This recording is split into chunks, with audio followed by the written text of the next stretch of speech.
fact that you were committed to Ohio State and now you're playing against them for Utah? Man, it's crazy. You just never know God's plan. Like, just to think even 2.5 years ago, I was fully committed to Ohio State, and I was excited about becoming a Buckeye, you know, and as a senior in high school, and now I'm be playing against them in one of the biggest games I've ever played against. So, Why did you make the switch? there's coaching adjustments with Ohio State. There's coaching certainty with Utah, and I really wanted to be a part of a program with a great defense, which Ohio State had. That's why I was intrigued, and also Utah had, and I felt like I made a great decision. How hard a decision was it? Hardest of my life, man. Hardest of my life. Wouldn't wish that on anybody, but I definitely, it took prayer. It took, a village. My whole family was, with me, and they helped me make a great decision because, wouldn't want to be anywhere else right now. But I am grateful for the experience, and I'm grateful for the Ohio State staff recruiting me, as well as the Utah staff. So is after Jeff Hafley left, is that what happened? Yeah, man, I love Jeff Hafley. Still talk to him sometimes. Proud of what he's done at BC. But when he left, he was the D coordinator at the time, and he was helping with the corners. So definitely wanted to, explore some other options. And Utah was someone I was talking to pretty often. There. Were there any periods of time in between where you second guessed your decision? No, I think it's a part of it, where you kind of get like cold feet. What do they call it, cold feet? Or like, dang, did I really make a good decision? But I just stayed prayerful throughout, the process, and I asked God to give me strength and, encouragement that I needed, and the confidence, with the decision. Because, shoot, when you sign that, the NIL or the NLI, it's like now it's real. And so I was like, okay, I got to really have confidence in it. So it took a lot of discernment. And so when I got up here, things just started to happen. It was a whirlwind, and after game one, I was like, it was no looking back. Did you build some relationships with Ohio State players in that recruiting process, and have you had any conversations with those guys leading into this game?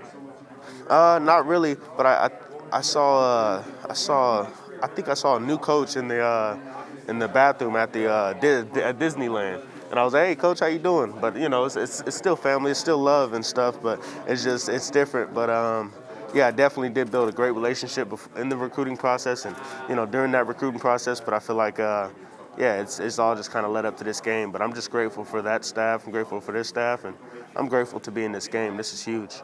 And which coach did you see at Disneyland? It was a new coach. I didn't even recognize him, but I knew he was a coach because his attire, and then I saw the Ohio State. I was like, oh, man. I was like, and so I felt obligated to say what's up, How late in the process was it? It seemed like it was almost signing day. Was it signing day? Yeah, it was signing day. People kind of had a clue or an inclination, but I didn't make that decision until signing day. And when you had to call, I'm assuming Ryan Day? Tough call. Love Ryan Day. Love what he stands for. But when I had to, we talked, very often, and he was a big part of my recruitment. So, of course, out of respect, that was a conversation I had to have first. And, he understood, as great coaches do, and, he knew that I had to do what's best for me, and, that was coming here. How hard did they try to how hard did Ohio State try to keep you? What was that like? It was definitely something that I felt like they were going to be. They made it clear that they'd be missing me, and that it was like that's really, really hard, especially because I, decided to do it on signing day or so late in the process. I was planning on coming in early, and wanted to make an impact, and so I think that made a big splash in that recruitment. It really hurt, and so, I was just prayerful that I was making the right decision because it was harder for me than it was, I probably assumed, for a lot of people to see, and so it was definitely a hard decision. Is this what you envisioned when you signed with Utah, that you'd be competing for Pac-12 championships and playing in Rose Bowl? Good question. Yeah, man, it's everything, and you make goals at the beginning of the season, and you just never know if you're going to accomplish them or when it's going to be. And this is one of those things I would have never expected, but also excited for, and you work for every single day. And I'm just like so grateful because who would have thought it would have been my freshman year? I know it's my second freshman year, but who would have thought it would have been freshman year? When you signed with Utah, I think you're one of the highest rated recruits that ever signed at Utah, and a lot of people are like, why Utah? Do you feel like you set an example for other recruits to go, hey, Utah is a good place to go? In a way, yes. I feel like definitely I can't say I paved the way because I remember guys doing it before I did it, but I can say that maybe I made it a little bit more comfortable for guys to make that switch because it was really, really tough, going from being committed to one of the biggest, programs in the country to trying to go somewhere different. It was like, okay, what are you doing? Why are you making this decision? And so I feel like when you have success doing that, maybe it gives other guys confidence or, the ability to say, hey, you know what? I can go somewhere else and not be, looked down upon, or maybe looked down upon and still be successful. And so I feel like that's a great way to put it. What made you so confident that Utah could have this kind of success? Faith. I knew the culture. That was the big thing for me. That's why it was like, for me, it was like, I understand these guys. When I was talking to the staff, when I saw the players in the locker room, when I got to talk to them, talk to guys like Terrell Burgess on the Rams now, and I saw the culture. The culture was super strong. They have a great defense, and they're just, the way that they are, I was like, okay, I can be a part of this, and I wanted to be a part of a great defensively, focused team as well. And Coach Kyle Whittingham, I know that speaks for itself, and so I was like, I want to be a part of that program, and so it was really easy for me. Clark, can you talk about how emotional was that Pac-12 championship game and the season as a whole for the whole team? Very, very emotional. It was, we went through a lot this year, and we made goals at the beginning of the season, and, at the end of the season, we lost some people. We lost, one of our dear teammates, Aaron Lowe. We lost Ty Jordan last year. And so, that, just being in that game, it was something that we dreamed of, and that those guys dreamed of. And so we felt like, we were playing for something huge, something way bigger, And so, yeah, man, it was really, really, it was a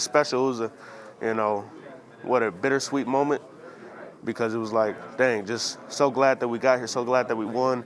I hugged Coach Sharif Shaw afterwards, and we both just, started crying because we couldn't hold it back. It was like, this is what we worked for. This is what Aaron wanted. This is what Ty wanted. We did it, And so, it was super emotional. Do you guys feel that you guys still have to prove yourself, on a national stage?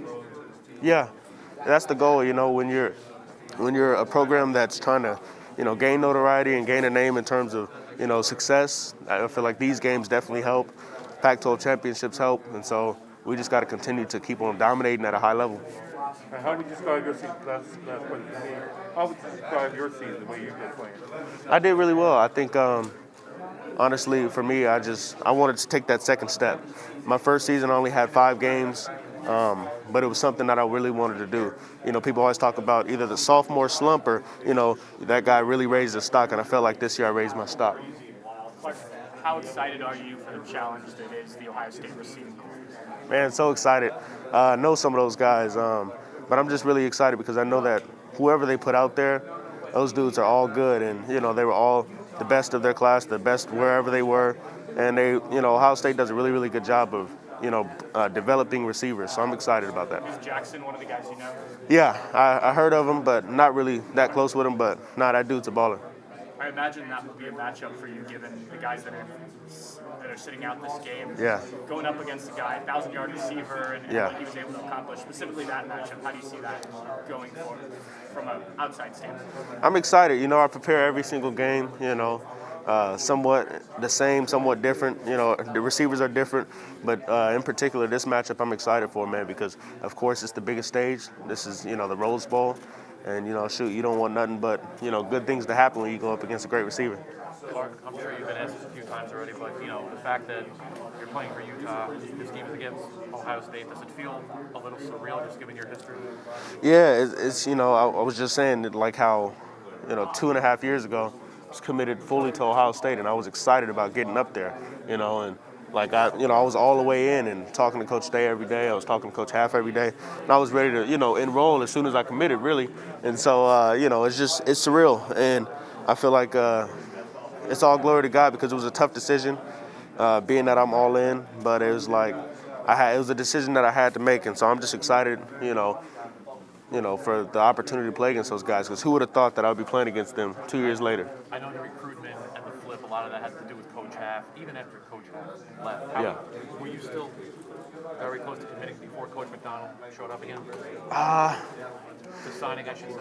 Yeah, so, I was still talking to, the guys up there, but when Coach Half, decided to make that transition, I was kind of like, I was already looking at other options. I was already talking to Utah consistently and stuff, and so I was just like, I don't know. Felt really, really comfortable with everybody, but I just felt like I had to make a decision, and this one was best for me at that time. As a competitor, is it disappointing that you don't get to play against Chris Olave and Garrett Wilson on Saturday?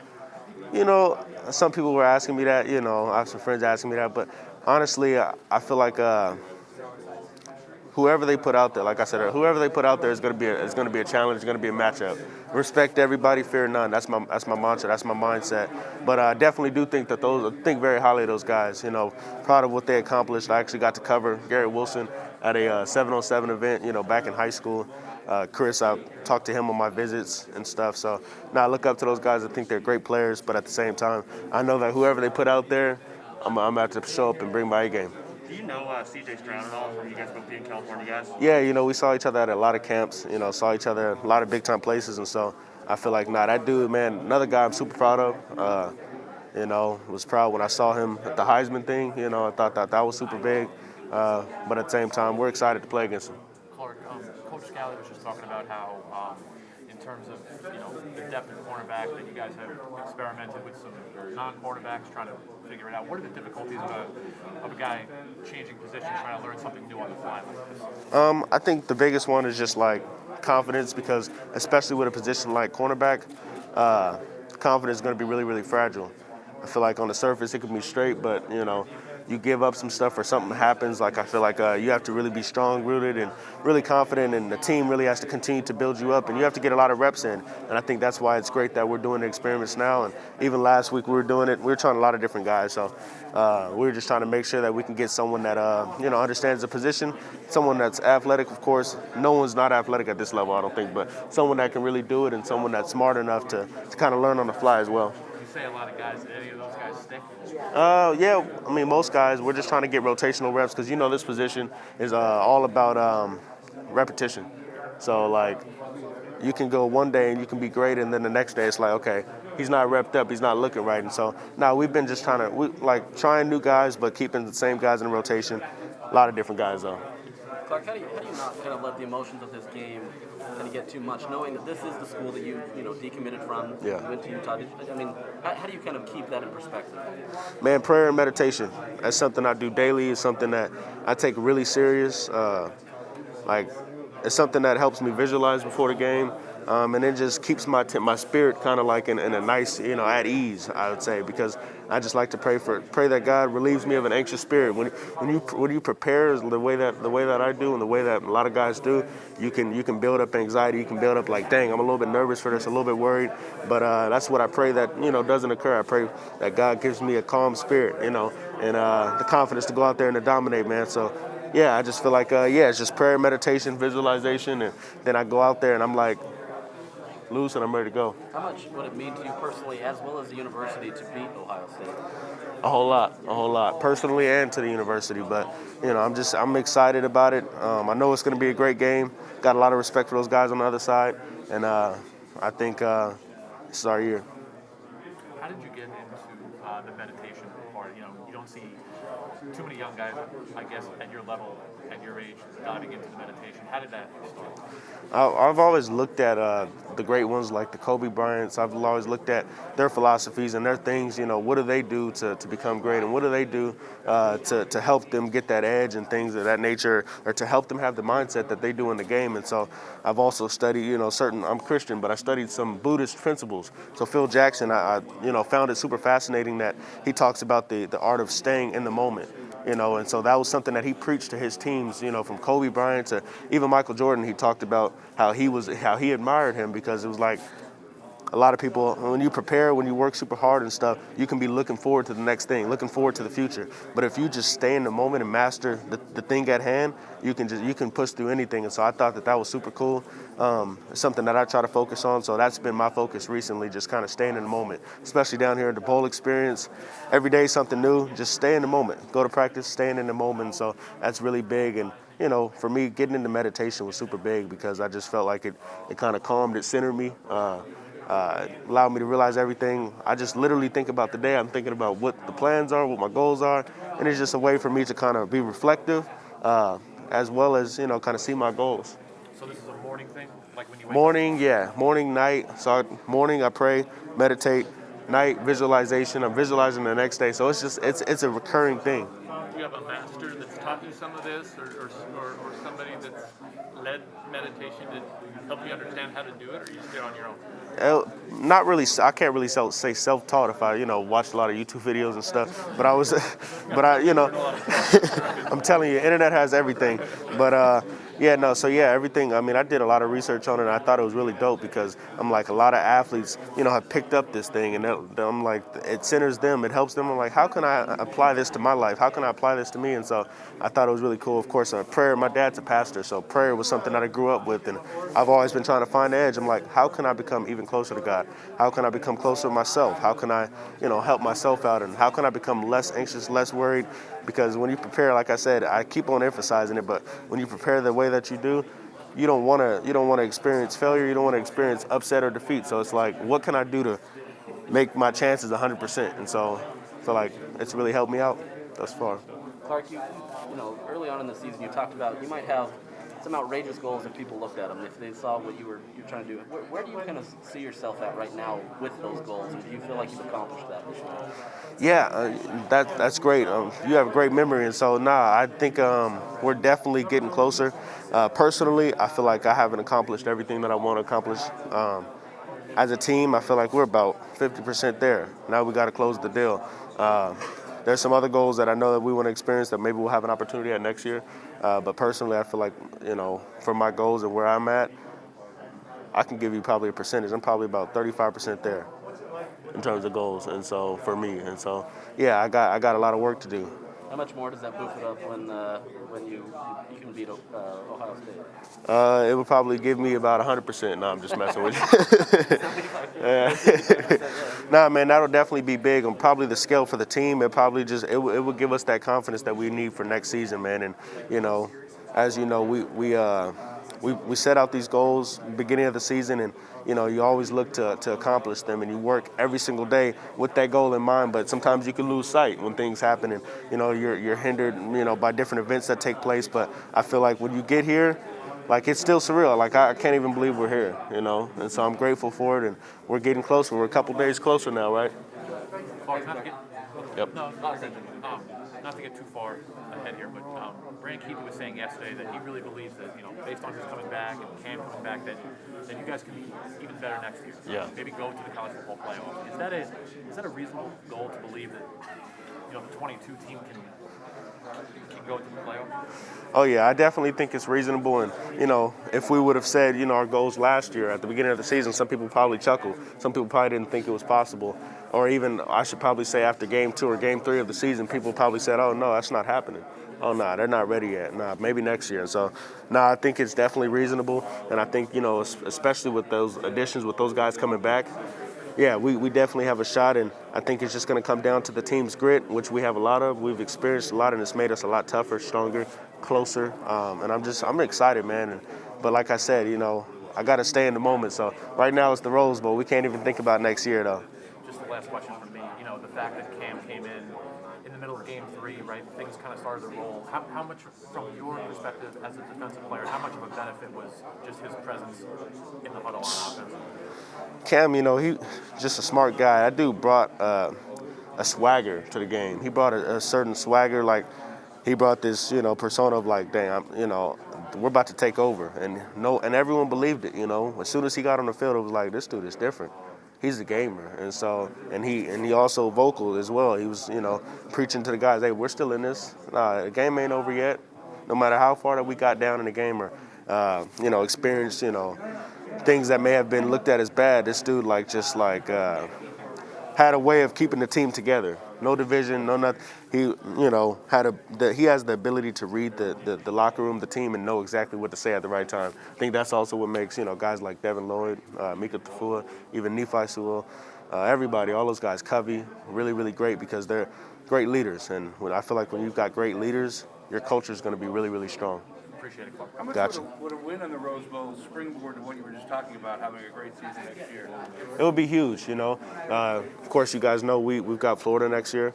And like I feel like this is 3 big games back to back. What, Oregon, Ohio State, and then Florida. So it's like this is something that we're excited for, and I think that a big win in the Rose Bowl, man, that would definitely push us forward. What was it like, photo day, when you put on those uniforms you're going to wear with the Rose Bowl patch? You being a Southern California kid, being down here, it might have been really sunk in, huh? Yeah, so it's surreal. It's definitely a moment that I'll never forget. It's something that I'm excited for. I know that and then I'm back home as well. I'm from California, so yeah, it's crazy. My parents are 25 minutes from here, so it's weird how everything happens, but I'm grateful for it. I feel like everything happens for a reason, and I'm just so excited. It's like I wish it could come sooner, but got to stay in the moment. We'll continue to get further and stuff, but man, I'm just excited where this team's at. I'm excited where everyone's mental's at. Everyone seems focused. Everyone seems excited.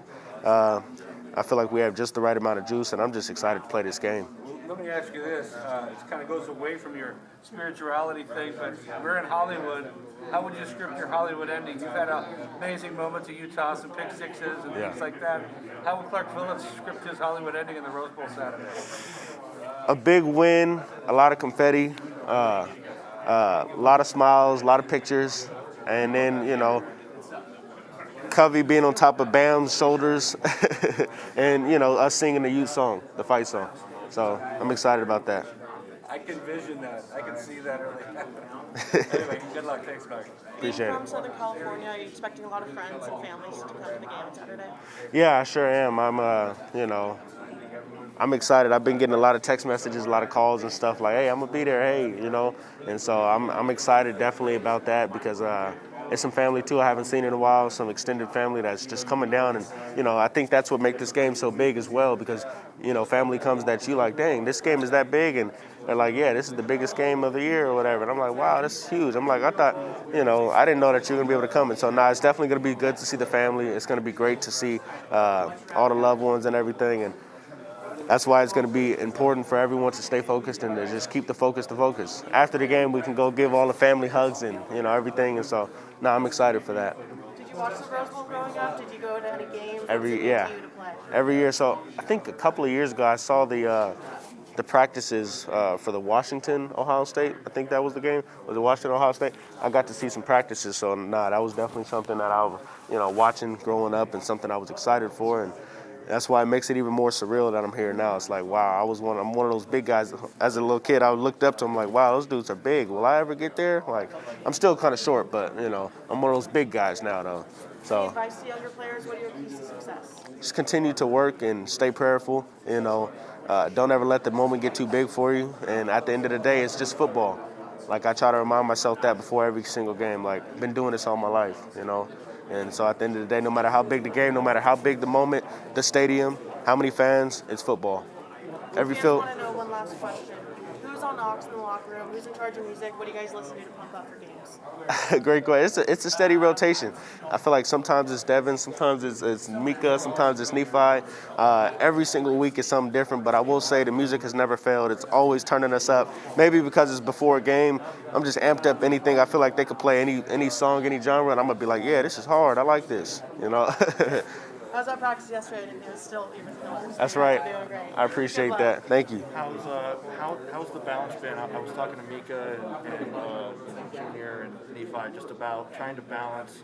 You guys are obviously practicing back at home. Yeah. There wasn't really much going on, but then you guys get here. You guys got Disney, team activities, fun stuff, while also still trying to prep for one of the biggest games in program history. How are you guys trying to balance that? I feel like it just, and I talked about it earlier, leadership, the culture. I feel like our leadership is so strong that in terms of, the guys that we have that really keep the team together, like that they've been able to make the team feel as though we've got to keep focus in every activity. So, we're going to Disneyland right after we have practice. But at practice, it's all about that. It's all about, 2020s, or 2022s.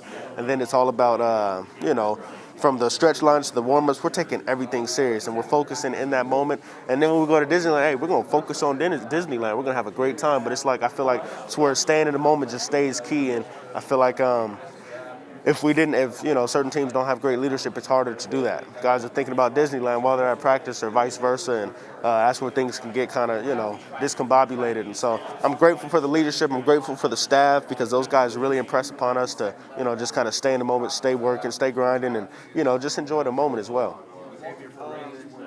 With two of the receivers opting out, does that make it more challenging to prepare for them since you don't have as much film on the backups? Great question. I was actually talking to my dad about that, but I feel like there's film out there of those guys, and like I said, those guys all came from high school backgrounds in which there's definitely some clips out there, but I feel like Ohio State has a great culture. They have a certain way of developing receivers. And so I feel like there's a lot of things that will and will not change, even with those guys being out and new guys stepping in. But at the same time, I think that will make it different. 5 minutes remaining, 5 minutes. Is it more preparing for their scheme and everything instead of individual players now? Yeah, at this point, I feel like it's more scheme, but at the same time, you have to respect those guys and those players because anyone that steps in, like I said, can hurt you and can make plays. And so I'm just, I just can't stop saying it. I'm grateful for the opportunity, man, because these dudes are great program, great, really, really well coached, similar to us, and I'm grateful to be here. And what are your first impressions of